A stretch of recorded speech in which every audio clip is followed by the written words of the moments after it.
This week's episode is about Pentecost and the movement of the Spirit. I'm Rachael Keefe, and this is Monday's Muse.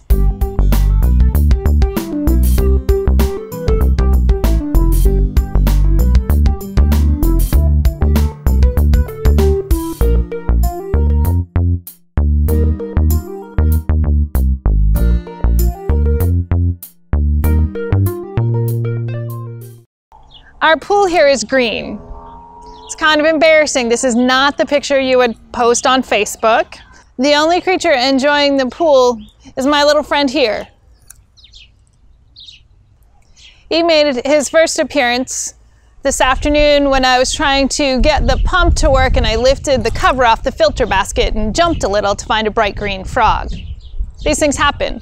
Although I can assure you that in a few days, this pool will not be green, provided our repairs actually do the trick. We opened the pool actually a week ago and discovered that the pump had some broken pipes that needed to be fixed. And we've had a little challenge getting that to work. But as soon as that works, the water will circulate, we'll add all the chemicals needed, and we'll have crystal clear water, and we'll be proud to post it on Facebook and invite our friends to come and enjoy it. Now today is Pentecost, and you might be wondering what a green pool has to do with Pentecost. Well, I will confess that when I was in seminary, I was the queen of children's sermons. My friends would bring any object they could find and say, "Here, make a children's sermon out of this." So this is your object lesson for today.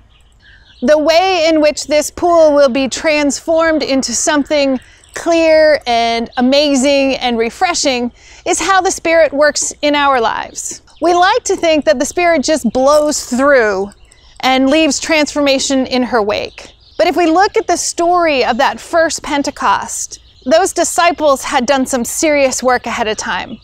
They had spent years following Jesus, and after Jesus' death and resurrection, they had spent time in prayer and discernment and preparation.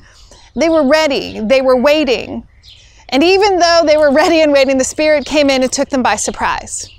But they did their work, and the Spirit showed up, and church was born.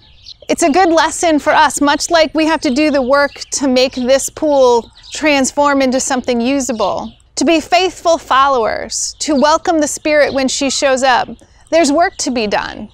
We do need to spend time in prayer, in discernment, in community, caring for one another, so that when the Spirit shows up, though we may be surprised, we will follow where she leads.